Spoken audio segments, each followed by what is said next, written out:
మున్నేరు వరద ఉధృతి పెరుగుతుందండి. దయచేసి మీ ఇల్లులు ఖాళీ చేసి వెళ్ళాలి. దయచేసి మీ ఇల్లులు ఖాళీ చేసి వెళ్ళాలి.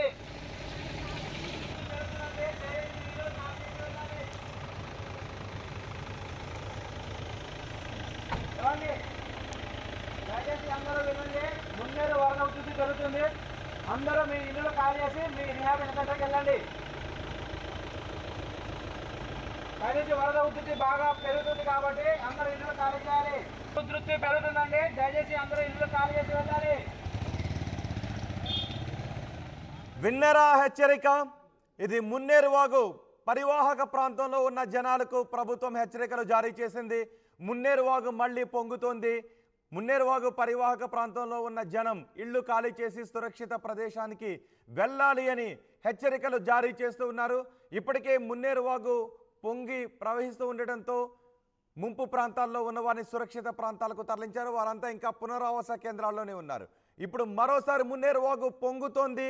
జనం సురక్షిత ప్రాంతాలకు వెళ్ళండి, ఇల్లు ఖాళీ చేసి సురక్షిత ప్రాంతాలకు వెళ్ళండి అని అధికారులు అక్కడ అనౌన్స్ చేస్తున్న దృశ్యాలు ఇప్పుడు మీరు ఆర్టీవీ స్క్రీన్ పైన చూస్తున్నారు. అర్ధరాత్రి ఖమ్మంలో హై టెన్షన్ వాతావరణం నెలకొంది. మున్నేరు వాగు మళ్ళీ తమను తమ ఇళ్లను ఎక్కడ ముంచేస్తుందోననే భయం ఆ పరివాహక ప్రాంతంలో ఉన్న జనాల్లో ఒక్కసారిగా కనిపించింది. ఈ అనౌన్స్మెంట్తో మళ్ళీ ఒక్కసారిగా మున్నేరు వాగు ప్రవాహం పెరిగింది. రాత్రికి రాత్రి ఖాళీ చేయాలి అని చాటింపు వేశారు. మున్నేరు ముప్పుతో అధికార పర్యటనలు రద్దు చేసుకొని మంత్రులు ఖమ్మం చేరుకున్నారు. బట్టి పొంగులేటి రోడ్డుపైకి వచ్చి పరిస్థితిని పరిశీలించారు. డిప్యూటీ సీఎం పునరావాస కేంద్రాలు పునరావాస కేంద్రాలకు ముప్పు పరిసర ప్రాంతాల వాసులను తరలిస్తూ ఉన్నారు. వరద ఉధృతిపై అధికారులతో మంత్రులు సమీక్ష కూడా నిర్వహించారు. కట్టుబట్టలతో పునరావాస కేంద్రాలకు వరద బాధితులు చేరుకుంటూ ఉన్నారు. వరద బాధితులను బట్టి పరామర్శించారు. పునరావాస కేంద్రాల్లో ఉన్న వసతులపై కూడా ఆయన ఆరా తీశారు. ఎలాంటి నష్టం కలగకుండా పునరావాస కేంద్రాలకు బాధితులను తరలిస్తున్నామని చెప్తున్నారు బట్టి విక్రమార్క.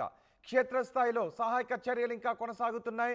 ఒకసారి మున్నేరు వాగు పరివాహక ప్రదేశాల్లో ఆయన అనౌన్స్మెంట్ చేసేటప్పుడు ఎటువంటి పరిస్థితులు ఉన్నాయో చూద్దాం.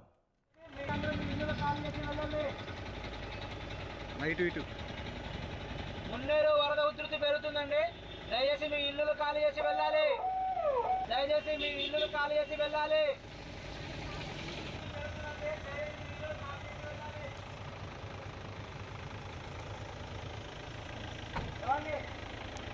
దయచేసి అందరూ వినండి.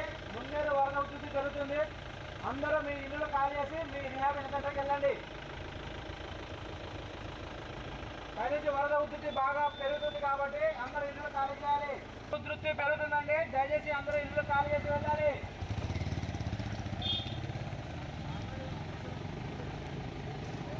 అందరూ వినండి. త్వరగా అందరూ ఖాళీ చేసి వెళ్ళాలి. మున్నేరు వరద ఉధృతి పెరుగుతుంది. పైనుంచి వాటర్ ఫ్లోయింగ్ ఎక్కువ ఉంది. దయచేసి వినండి.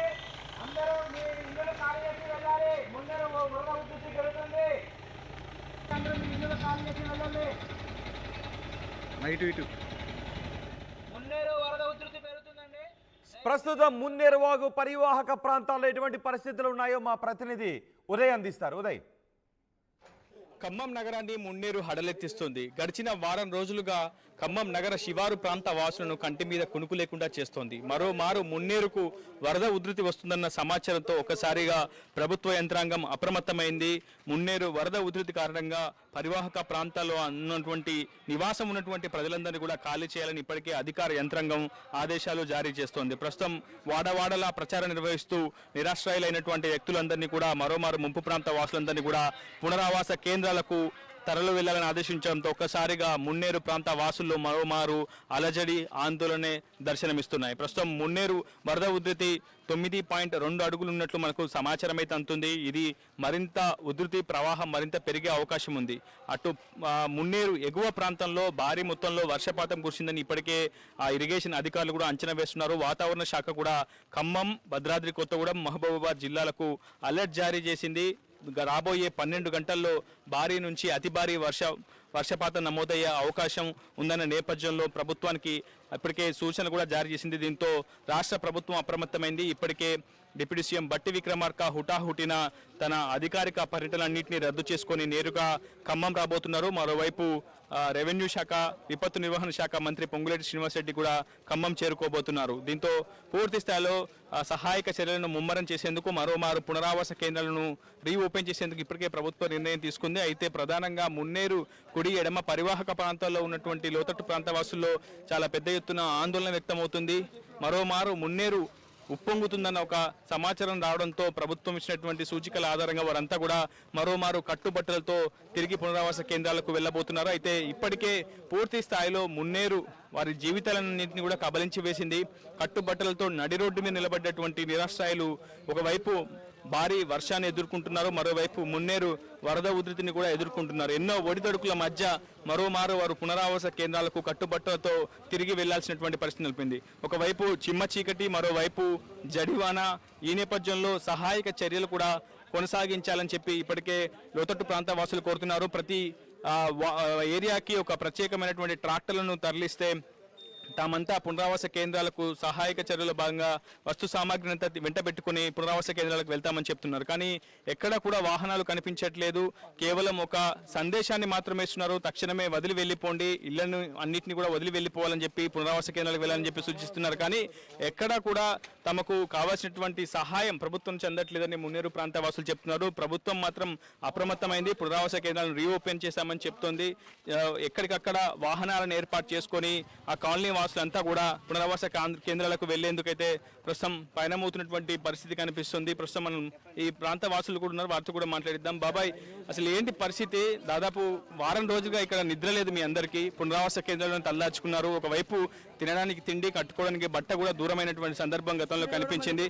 చాలా మంది కన్నీటి పర్యంతమైనారు. పూర్తిగా వందల కోట్ల రూపాయల ఆస్తి నష్టం కూడా మున్నేరు పరివాహక ప్రాంతంలో వాటిల్లింది. ప్రజెంట్ పరిస్థితి మళ్ళీ అధికారులు ఏం చెప్తున్నారు? ఏం చెప్తారు? ఇప్పుడు ఏమి లేదు, ఉండదు లేదు, ఉండపు మొత్తం పోయింది. బట్టలు పోయినాయి, ఇవన్నీ పోయినాయి. మొత్తం ఖాళీ మనుషులే ఉన్నావు. ఇల్లు వాకిలే ఉంది. అసలు ఏమీ లేదు. ఏమి ఎత్తారో ఏం చేస్తారో మాకు ఏం తెలవటం లేదు. అసలు మా అమ్మ ఏంటి పరిస్థితి? ఇక్కడ ఉన్నటువంటి పరిస్థితి ఏంటి? ఏముంది సార్, ఇక వర్షాల వల్ల ఈ వరద పెరిగింది. మున్నేరు ఇగో పరిస్థితి ఇట్లుంది. మొన్నటి వరకు చేసిన పనులే ఇంతవరకు కాలేదు. మళ్ళా ఇప్పుడు ఇదే పరిస్థితి. ఏమీ లేదు, అన్నీ వెళ్ళిపోయినాయి, మొత్తం పోయినాయి సార్. ఏం లేవు అసలు, అంతా ఆగమాగం వచ్చింది సార్. ఇప్పుడు అధికారులు ఏం చెప్తున్నారమ్మా? మళ్ళీ మున్నేరు వస్తుందని చెప్తున్నారు కదా, మీరు సంసిద్ధం అవుతున్నారా? అయినా ఎటు పోవాలి సార్? ఎక్కడికి వెళ్ళాలి మరి? సంసిద్ధమైనా ఎక్కడికి వెళ్ళాలి? మేము ఏం చేయాలి? ఎక్కడ ఇప్పుడు సడన్గా వెళ్ళాలంటే ఎటు వెళ్ళాలి? మనం చూస్తున్నాం ఆర్టీవీ స్క్రీన్ పై ఎక్స్క్లూజివ్ గా పూర్తిగా కొన్ని గోనె సంచులు ఏర్పాటు చేసుకొని ఇంపార్టెంట్ వస్తువులన్నింటినీ కూడా ప్రస్తుతం వాళ్ళంతా కూడా తీసుకెళ్లిపోతున్నారు. ఆటోల్లోనూ అటు ఇతరత్ర ప్రైవేట్ వాహనాల్లో వాళ్ళు తరలించే ప్రయత్నం అయితే చేస్తున్నారు. ఒకవైపు ఇప్పటికే రాత్రి అయింది, సమయం పూర్తిగా చిమ్మ చీకటి. మరోవైపు జడివాన ప్రస్తుతం ఖమ్మం నగరాన్ని అతలాకుతలం చేసినటువంటి పరిస్థితి. ఈ నేపథ్యంలో మున్నేరు మరోమారు ఉప్పొంగితే పరిస్థితి ఏంటి అనే ఒక ప్రశ్న, ఆందోళన ప్రస్తుతం ప్రతి ఒక్క కుటుంబంలో కూడా వ్యక్తమవుతున్నటువంటి పరిస్థితి. ఒకవైపు సమయం రాత్రి 10 దాటింది ఇప్పటికే. ఈ సమయంలో వాళ్ళంతా కూడా పునరావాస కేంద్రాలకు వెళ్లేందుకు వాళ్ళకి ఉపయోగపడే వస్తువులను వెంట పెట్టుకుని పునరావాస కేంద్రాలకు వెళ్తున్నటువంటి సిచ్యువేషన్ ప్రస్తుతం మనం చూడొచ్చు.